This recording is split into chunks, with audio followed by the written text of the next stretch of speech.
സംസാരത്തിൻ്റെ പുതിയൊരു എപ്പിസോഡിലേക്ക് സ്വാഗതം. ഇന്ന് എൻ്റെ കൂടെയുള്ളത് മലയാളികളുടെ ചിന്തകൾക്ക് തീ കൊളുത്തിയാൽ എന്ന് വേണമെങ്കിൽ എനിക്ക് പറയാം. മൈത്രേയനാണ് എൻ്റെ കൂടെയുള്ളത്. അപ്പോൾ എല്ലാവർക്കും ഈ ഒരു പുതിയ എപ്പിസോഡിലേക്ക് സ്വാഗതം. എനിക്ക് ചോദിക്കാനുള്ള ചോദ്യങ്ങളെല്ലാം ആവറേജ് മലയാളികൾക്ക് ഉണ്ടാകാവുന്ന സംശയങ്ങൾ മാത്രമാണ്. അപ്പം ചിലപ്പോൾ സാറിൻ്റെ കുറേ ഇൻ്റർവ്യൂസ് കണ്ടതുകൊണ്ടാവാം ഇങ്ങനത്തെ ചോദ്യങ്ങളെല്ലാം വരുന്നത്. അപ്പോൾ എനിക്ക് അറിയാനുള്ള ആദ്യത്തെ കാര്യം എന്ന് വെച്ചാൽ, സാർ 22 വയസ്സ് വരെ ഉണ്ടാകുന്നൊരു പേരുണ്ടായിരുന്നല്ലോ, അതിനുശേഷമാണല്ലോ മൈത്രേയൻ എന്നുള്ള ഒരു നാമം സ്വീകരിച്ചത്. അതിനുള്ള കാരണം എന്തായിരുന്നു? പൊതുവെ എല്ലാവരും പാസ്റ്റ് മറക്കാൻ ഇഷ്ടപ്പെടുന്നവരാണ് പാസ്റ്റ് അവിടെ വെച്ച് വരുന്നത്. അങ്ങനെ എന്തെങ്കിലും കാരണമാണോ അതോ? അല്ല, ഞാനത് ഗുരുകുലത്തിൽ പഠിക്കാൻ പോയത് കൊണ്ട് സത്യത്തിൽ സംഭവിക്കുന്നു. ഗുരുകുലങ്ങളിലെല്ലാം അവരുടെ നേരത്തെ ഉണ്ടായിരുന്ന ഐഡൻറ്റിറ്റി മാറി പുതിയൊരു ഐഡൻറ്റിറ്റി ഉണ്ടാക്കുക എന്ന് പറയുന്നത് സന്യാസത്തിൻ്റെ യുക്തിക്കകത്ത് സ്വാഭാവികമായിട്ട് വരുന്ന പേര് മാറ്റുക എന്ന് പറയുന്നത്. എല്ലാ സന്യാസ പേരുകളും അങ്ങനെയാണ് ആരംഭിക്കുന്നത്. അപ്പോൾ അതിൻ്റെ ഒരു സംസ്കാരത്തിനോട് ബന്ധപ്പെട്ട് രൂപപ്പെട്ടതാണ്. പക്ഷേ അതേ സമയത്ത് ഞാൻ ഈ പേര് ഞാൻ തന്നെ സ്വീകരിക്കുന്നത്, അപ്പോൾ ഗുരുകുലത്തിൽ അങ്ങനെ ഗുരുക്കന്മാർ പേര് കൊടുത്ത് സന്യാസം കൊടുക്കുന്ന ഒരു യുക്തി സാധാരണ കുറവാണ്, കുറച്ചേ ഉള്ളൂ. വളരെ കുറച്ച് ആൾക്കാർക്ക്. ഞാൻ ഗുരുകുലത്തിൽ പഠിക്കുകയും പഠിച്ചിട്ട് അവർ ആ ഗുരുകുലത്തിൽ തുടരുന്നവർക്ക് മാത്രമാണ് പേര് മാറ്റുകയൊക്കെ ചെയ്യുന്നത്. അല്ലെന്നുണ്ടെങ്കിൽ പഠിച്ച് അവർക്ക് തിരിച്ചു പോകുക, അവർ ജീവിതത്തിൻ്റെ മറ്റു മേഖലയിലേക്ക് പോകുന്ന യുക്തിയേ ഉള്ളൂ. ഗുരുകുലം എന്ന് പറഞ്ഞാൽ യൂണിവേഴ്സിറ്റികളിലൊക്കെ നമ്മളങ്ങനെയാണല്ലോ. ഇപ്പം നമ്മൾ യൂണിവേഴ്സിറ്റി പണ്ട് പഠിച്ചിട്ട് ഇറങ്ങുമ്പോൾ നമ്മുടെ പുറകിലൊരു BA LLB എന്നൊക്കെ പറയുന്ന സാധനം വരത്തില്ല, അതുപോലെയാണത്. അപ്പോൾ ശരിക്കും മൈത്രേയൻ്റെ അർത്ഥം ബോധിസത്വ അല്ലെങ്കിൽ ബുദ്ധനുമായിട്ട് ബന്ധപ്പെട്ട് ബുദ്ധൻ്റെ അടുത്ത ജന്മമായിട്ടൊക്കെയാണ് അന്ന് കാണുന്നത്. അപ്പം ഞാൻ അന്ന് ഇപ്പോൾ പഠിക്കുന്ന സമയത്ത് നമുക്ക് ഇന്നിപ്പോൾ അറിയുന്ന ജന്മസിദ്ധാന്തമോ അങ്ങനെയൊന്നും അല്ല ലോകത്തിനെ മനസ്സിലാക്കണമെന്നൊന്നും അന്ന് അറിയില്ലല്ലോ. അപ്പോൾ ബുദ്ധനെ പോലെ ആകണം എന്നാഗ്രഹിക്കുന്ന ഒരു സ്ഥലമുണ്ടായിരുന്നു. അത് ബുദ്ധൻ്റെ സൂക്തങ്ങളും സാധനങ്ങളൊക്കെ വായിക്കുമ്പോൾ നമ്മൾ ഇൻസ്പയർ ചെയ്യുന്ന കുറച്ച് ആൾക്കാരിൽ ഒരാളാണ് ബുദ്ധന്. ഇന്നും നമുക്ക് ചില കാര്യങ്ങളിനകത്ത് സംസാരിക്കുന്ന സമയത്ത് ബുദ്ധൻ പറഞ്ഞതുപോലെ എന്ന് ആൾക്കാർ പറയുന്നു, അല്ലെങ്കിൽ യേശു ക്രിസ്തു പറഞ്ഞ പോലെ എന്നൊക്കെ പറയുന്ന കുറച്ച് ഇൻസ്പയർ ചെയ്യുന്ന ആൾക്കാർ നമുക്ക് കാണുന്നു. അതിനകത്ത് ബുദ്ധനായിരുന്നു അന്ന് എനിക്ക് പ്രധാനമായി ഉണ്ടായിരുന്നു. അപ്പോൾ അങ്ങനെ അടുത്ത ബുദ്ധനാകണം എന്ന് തോന്നുന്ന ഒരു ജീവിതം കൊണ്ട് അർത്ഥം ഉണ്ടാക്കുന്ന നിലവാരത്തിൽ ജീവിക്കണമെന്ന് ആഗ്രഹിക്കുന്നുകൊണ്ട് വന്നതാണ്. അപ്പം ഞാനങ്ങനെ പേര് മാറ്റുക എന്ന് പറയുന്ന ഒരു കാര്യം ഞാൻ നിത്യനിധിയാണ്. അദ്ദേഹം ആണ് അന്ന് ഗുരുവായിട്ടിരിക്കുന്നത്. അപ്പോൾ അദ്ദേഹത്തിനോട് ഞാനിങ്ങനെ പറഞ്ഞു, ഞാനിങ്ങനെ എൻ്റെ പേര് മാറ്റുകയാണ്, മൈത്രേയൻ എന്നാക്കുക. അപ്പോൾ ആദ്യം തന്നെ ചോദിച്ച്, ബുദ്ധൻ്റെ ഇത് വായിച്ചിട്ടാണോ അങ്ങനെ ചോദിച്ചതെന്ന് പറയുന്നത്. ഞാൻ പറഞ്ഞ അതേന്ന് പറഞ്ഞു. അപ്പം ഞാനതങ്ങനെ പറഞ്ഞ് മൈത്രേയൻ എന്ന പേര് സ്വീകരിക്കാനായിട്ട് താല്പര്യമുണ്ടെന്ന് പറഞ്ഞതേ ഉള്ളൂ. പക്ഷേ എനിക്ക് തോന്നുന്ന ഒരു 3-4 മാസം കഴിഞ്ഞിട്ട് നിത്യനേതി ഒരു ചടങ്ങ് പോലെ ഗുരുകുലത്തിലവിടെ ഊട്ടിയിലായിരുന്നു വെച്ച് ഈ പേര് എൻ്റെ കാല് ഒക്കെ കഴുകി ഇങ്ങനെ സ്നാപക യോഹന്നാനാണ് ഞാൻ എന്നൊക്കെ പറഞ്ഞിട്ട് അതിങ്ങനെ പറഞ്ഞിട്ടാണ് അങ്ങനെയൊക്കെ ചെയ്തത്. അപ്പം ഞാനത് പക്ഷേ എന്നെ സംബന്ധിച്ചുള്ളത് അങ്ങനത്തെ ഒരു അനുഭവമോ കാര്യങ്ങളോ ഒന്നും ഞാൻ ചിന്തിക്കുന്നൊന്നുമില്ലായിരുന്നു. പേര് മാറ്റണമെന്ന് മാത്രമേ ആലോചിച്ചുള്ളൂ. അപ്പോൾ അന്ന് പേര് മാറ്റി ആ പേരിലാണ് പിന്നെ പാസ്പോർട്ടിന് അപ്ലൈ ചെയ്യുന്നതും അത്തരത്തിലുള്ള പ്രവൃത്തികളെല്ലാം ചെയ്യുന്ന അങ്ങനെ ഒഫീഷ്യൽ ഡോക്യുമെൻ്റ് ആയിട്ട് അതങ്ങ് മാറി. പിന്നെ ഇപ്പോൾ ഒഫീഷ്യൽ ഡോക്യുമെൻറ്റിൽ അതേ ഉള്ളൂ. എൻ്റെ പഴയ പേരെന്ന് പറയുന്നത് തുടർന്ന ഏക സ്ഥലം ഈ പ്രമാണം, വസ്തു, എൻ്റെ അച്ഛൻ തന്നിരിക്കുന്ന വസ്തുവിൻ്റെ അത് പ്രമാണത്തിനകത്തായിരുന്നു. അതൊരു 15 വർഷം മുമ്പ് ആ സ്ഥലം വിറ്റപ്പോൾ പ്രമാണവും അതിനനുസരിച്ച് പോയി. അതുകൊണ്ട് പിന്നെ ഒരു രേഖയിലും ഇപ്പോൾ ഇല്ല. SSLCക്കകത്തുണ്ടായിരുന്നത് ഒന്നും എനിക്ക് ഇപ്പോൾ ഒരു പ്രയോജനവും ഇല്ലാത്ത, ഒരിക്കലും ഒരു സർട്ടിഫിക്കറ്റ് ഉപയോഗിച്ച് ജീവിച്ചിട്ടില്ലാത്തതുകൊണ്ട് തന്നെ സർട്ടിഫിക്കറ്റിന് പ്രയോജനം ഉണ്ടായ ഏക സ്ഥലം പാസ്പോർട്ട് ആപ്ലിക്കേഷന് പോയപ്പോഴാണ്. അപ്പോൾ ശരിക്ക് സാർ ഈ ഗുരുകുല വിദ്യാഭ്യാസം കഴിഞ്ഞു ശരിക്കും ഫോളോ ചെയ്ത പ്രൊഫഷൻ എന്തായിരുന്നു? സാമൂഹ്യ പ്രവർത്തനമായിരുന്നോ, ഫോട്ടോഗ്രാഫി ആയിരുന്നോ, അതോ? ഞാനിങ്ങനെ ഒരു BAക്ക് പഠിക്കുമ്പോൾ തന്നെ ഏതെങ്കിലും ഒരു ജോലി ചെയ്യുക എന്ന് പറഞ്ഞാൽ നമ്മുടെ എഫർട്ടുകൾക്ക് തൊഴിൽ എന്ന് പറയുന്ന മേഖലയിലല്ലാതെ അവരവർ ചെയ്യുന്ന പ്രവൃത്തികളിലൂടെ ജീവിക്കണമെന്ന് മാത്രമേ ആലോചിച്ചിട്ടുള്ളൂ.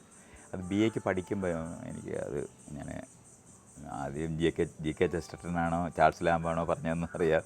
ഇടയ്ക്ക് എനിക്ക് തോന്നുന്നു ചാൾസ് ലാംബാണെന്ന് ഞാൻ കാണുന്നുണ്ട്.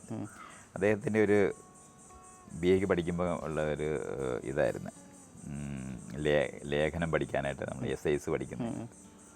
അപ്പോൾ അതിനകത്ത് അദ്ദേഹം ഇങ്ങനെ പറയുന്നുണ്ട്, 35 വയസ്സ് ഞാൻ എൻ്റെ ഈ ഡെസ്കിൻ്റെ പുറകിൽ ഇങ്ങനെ ഇരുന്ന് എൻ്റെ യൗവനം മുഴുവൻ പോയി, ഇന്ന് ഞാൻ ജീവിക്കണമെന്ന് ആലോചിക്കുമ്പം എൻ്റെ യൗവനമില്ല എന്നൊക്കെ പറഞ്ഞിട്ട് അദ്ദേഹം വളരെ അതിങ്ങനെ വായിക്കുമ്പോൾ നമ്മൾ ഈ ഡെസ്കിൻ്റെ പുറകെ പെട്ടുപോകരുത് എന്ന് ആലോചിച്ച് പോകും. അത് നമ്മളതിനെ റിഫ്ലക്റ്റ് ചെയ്താൽ ഇല്ലെങ്കിൽ നമ്മൾ ഒരു ലേഖനം വായിക്കുകയും പഠിക്കുകയും പരീക്ഷയ്ക്ക് എഴുതാൻ വേണ്ടി പഠിക്കുന്നതല്ലോ. പക്ഷേ അത് എന്നെ ബാധിച്ചു.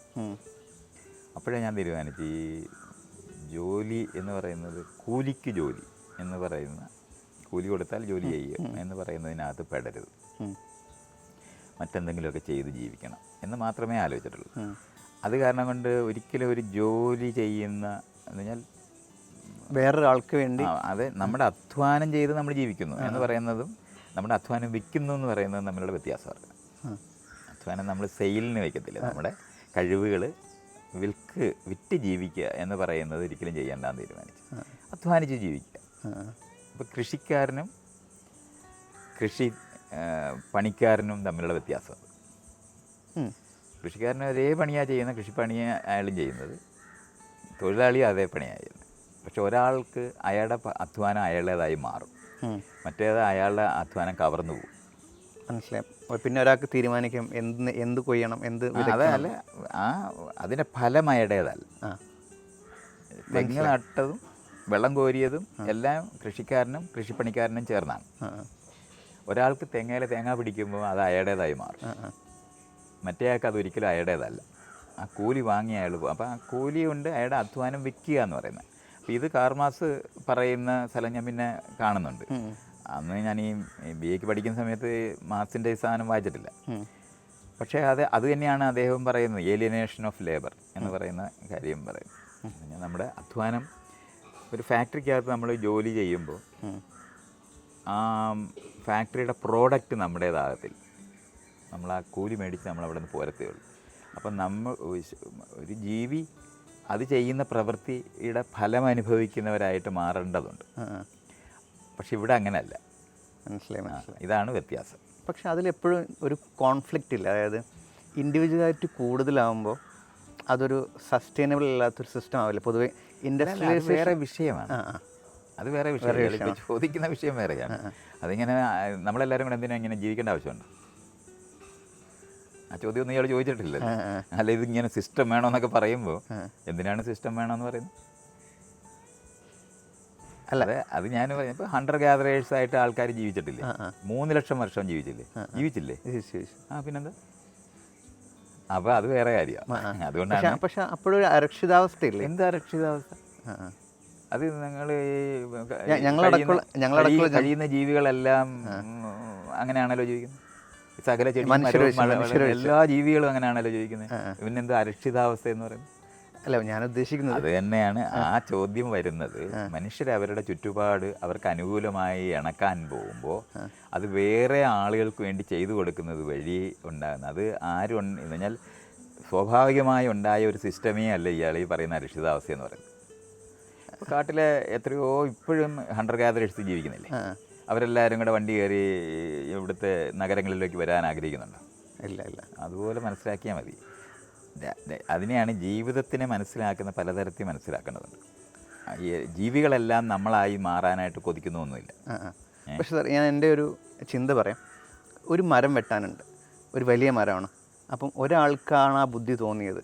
അപ്പോൾ ഇയാൾ മാത്രം ഇരുന്ന് വെട്ടിക്കഴിഞ്ഞാൽ ആ മരം വെട്ടി വീഴ്ത്തണമെങ്കിൽ ചിലപ്പോൾ ഒരു 6-7 ദിവസം എടുക്കും.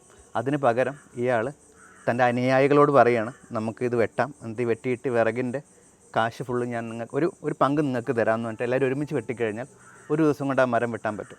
പക്ഷേ ഇതിന് സംഘജീവികളായിരിക്കുന്ന എല്ലാ ജീവികളും ഇത് ചെയ്യുന്നുണ്ടല്ലോ. അതിന് കൂലി കൊടുക്കേണ്ട ആവശ്യമില്ല. അനുയായികൾ എന്തിനാണ്?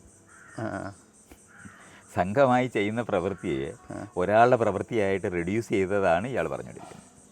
അതിനാണ് എക്സ്പ്ലോയിറ്റേഷൻ എന്ന് പറയുന്നത്. ഓക്കെ, അങ്ങനെയും ചിന്തിക്കാം. അങ്ങനെ ചിന്തിക്കാമല്ലേ? അതാണ് സംഘജീവികളായിരിക്കുന്ന ഒരു ഗോത്രത്തിനകത്തുള്ളവരെല്ലാവരും. അതിനകത്തിപ്പം ഹണ്ടർ ഗ്യാദറേഴ്സായിട്ട് പോകുന്നവർ ഒരു മൃഗത്തിനെ ഒറ്റയ്ക്ക് പിടിക്കാൻ പറ്റാത്ത മൃഗത്തിനെ അവർ സംഘമായിട്ടാണ് പിടിക്കുന്നത്. സംഘമായി പിടിക്കുമ്പം അതിൻ്റെ പ്രോഡക്റ്റ് എന്ന് പറയുന്ന സാധനം ഒരാൾക്ക് മാത്രമായിട്ട് പോകേണ്ട ആവശ്യം എന്താ? അങ്ങനെ ചെയ്യുന്ന സിസ്റ്റത്തിനെയാണ് എക്സ്പ്ലോയിറ്റേഷൻ എന്ന് നമ്മൾ പറയുന്നത്. അപ്പോൾ അടങ്ങുന്ന ജനറേഷൻ ഇപ്പോഴും സേഫായിട്ട് കാണുന്നത് ഒരു കോർപ്പറേറ്റിൽ വർക്ക് ചെയ്യാം. അത് മനസ്സിലായി. ഇത് നമ്മൾ മനുഷ്യൻ്റെ ചരിത്രം എന്ന് പറയുന്നതിന് അകത്താണ് ഇപ്പം ഇയാളുടെ ചോദ്യം നിൽക്കുന്നത്. ഞാനിത് അല്ല പറഞ്ഞത്, മറ്റേ ആൾ അനുഭവിച്ച പ്രശ്നമായിരുന്നു. ഈ ജോലി ചെയ്യുമ്പം ആ ജോലി അയാൾ കൃഷിക്കാരനായിട്ട് ജീവിക്കുവാണ്. ഇപ്പം ഇയാൾ പുസ്തകം എഴുതി പബ്ലിഷ് ചെയ്ത് ഇയാൾ തന്നെയാണ് വിൽക്കുന്നതെന്നുണ്ടെങ്കിൽ എന്താണ് പ്രശ്നം? ഈ പറയുന്ന എല്ലാം ചെയ്യാൻ പറ്റും. ഞാൻ പുസ്തകം എഴുതിയിട്ടുള്ള ആളാണ്, പബ്ലിഷ് ചെയ്തിട്ടുള്ള ആളാണ്, വിറ്റിട്ടുള്ള ആളാണ്. ഞങ്ങളിതെല്ലാം ചെയ്തിട്ടുണ്ട്. ഞങ്ങളത് ടീമായിട്ട് ചെയ്തിട്ടുണ്ട്. ആ ടീമായിട്ട് ചെയ്യുന്നതിന് ഒരാൾക്ക് കൂലിയൊന്നും കൊടുക്കേണ്ട കാര്യമൊന്നുമില്ല.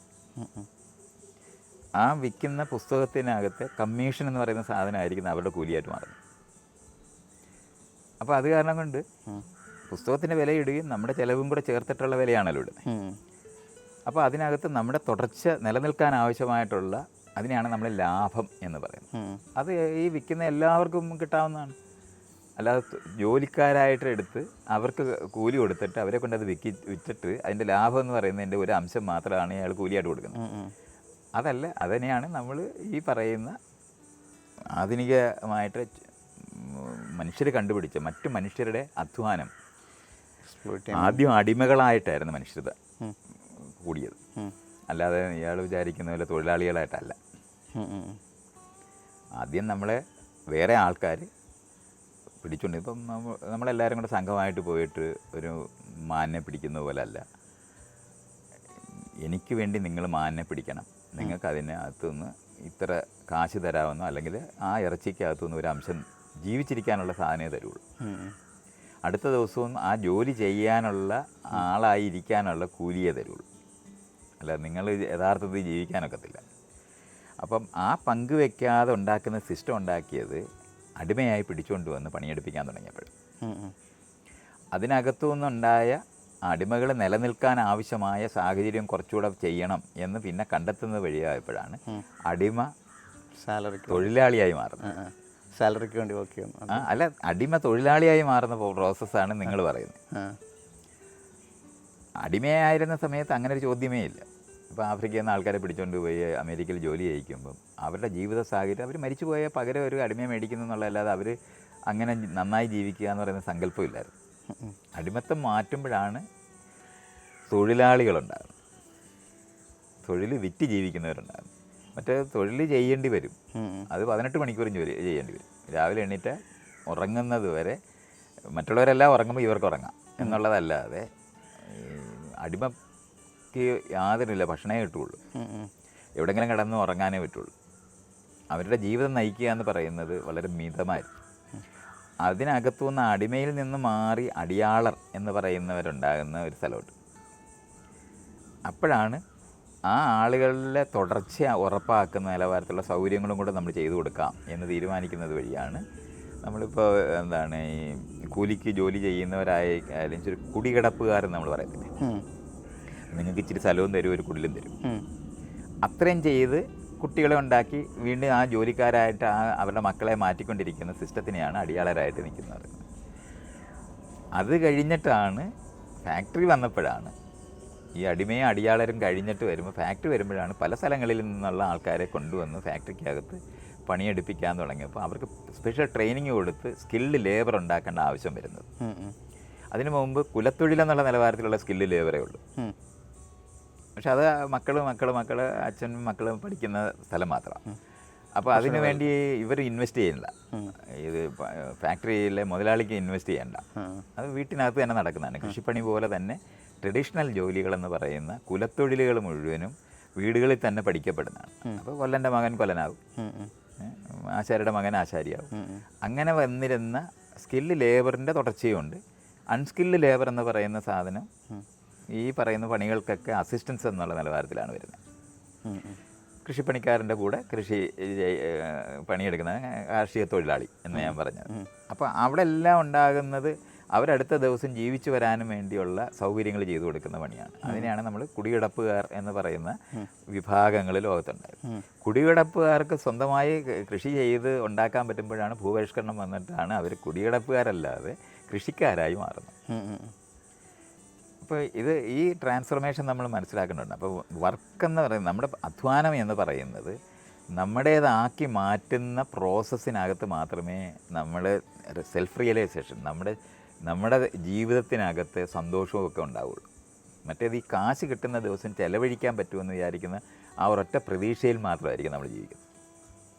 മറ്റേതങ്ങനല്ല. വർക്ക് തീരുന്ന ഓരോ സമയത്തും നമ്മളതിനകത്ത് രസിക്കും. ഒരു ചെടി വളരുന്നു, ആ ചെടി വളരുന്ന സമയത്ത് ആ വളരുന്നതെല്ലാം നമ്മൾ കാണും. കുഞ്ഞുങ്ങളെ വളർത്തുന്ന പോലെ കുഞ്ഞ് വളരുന്നതും ചിരിക്കുന്നതും ജോലിയായിട്ട് നമുക്കത് ഇപ്പോൾ കൃഷിയിൽ പഠിപ്പിക്കാം, കൃഷിയിൽ ജോലി ചെയ്യാം. അപ്പോഴും കുഞ്ഞുങ്ങളല്ലേ വളർത്തുന്നത്. പക്ഷേ ആ കുഞ്ഞിൻ്റെ ചിരി എന്ന് പറയുന്നത് കുറച്ച് നേരത്തേക്ക് നമുക്ക് എടുക്കുമെങ്കിലും നമ്മുടെ കുഞ്ഞായിട്ട് അനുഭവിക്കത്തില്ല.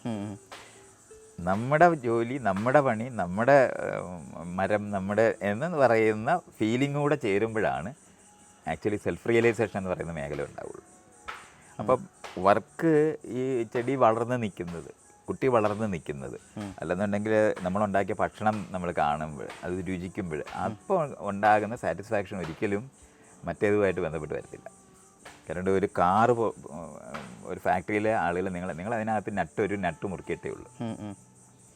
കാറ് നിങ്ങളുടേതാണെന്ന് നിങ്ങൾക്ക് ഒരിക്കലും തോന്നത്തില്ല. നിങ്ങൾക്കത് വാങ്ങാൻ പോലും പറ്റത്തില്ല. നിങ്ങൾക്ക് കിട്ടുന്ന കൂലി കൊണ്ട് നിങ്ങൾ പ്രൊഡ്യൂസ് ചെയ്ത കാറ് നിങ്ങൾക്ക് വാങ്ങാൻ പറ്റത്തില്ല. ഇതാണ് വർക്ക് ഏലിയനേഷൻ എന്ന് പറയുന്ന മേഖല. ഇതിനെ നമ്മൾ ഒരിക്കൽ മനസ്സിലാക്കി കഴിഞ്ഞാൽ ജീവിതത്തിനകത്ത് കളക്റ്റീവായിട്ട് നമ്മളിത് ചെയ്യുവാണെന്ന്. ഇവിടുത്തെ കൃഷിക്കാർ, നമ്മളിപ്പോൾ ഇരിക്കുന്ന സ്ഥലത്ത് കൃഷിക്കാരുടെ ഭൂമി, അവരെല്ലാവരും കൃഷി ചെയ്യും, അവരെല്ലാവരും അധ്വാനിക്കുന്നവരാണ്. പക്ഷെ അതിൻ്റെ പ്രൊഡക്റ്റ് അവരുടേതും കൂടെ. പക്ഷെ അതിനിടയ്ക്ക് കുറച്ച് തൊഴിലാളികളെ വിളിക്കുന്നുണ്ടാവും. അവർക്ക് അതിനകത്ത് ഒന്നുമില്ല. ആ നെല്ല് കൂടുതൽ പിടിക്കുന്നതുകൊണ്ട് അവർക്ക് കൂലി കൂടുതൽ കിട്ടുമൊന്നുമില്ല. ലാഭം എത്ര കിട്ടിയാലും അത് മുതലാളിയുടേതായി പോകത്തേ ഉള്ളൂ.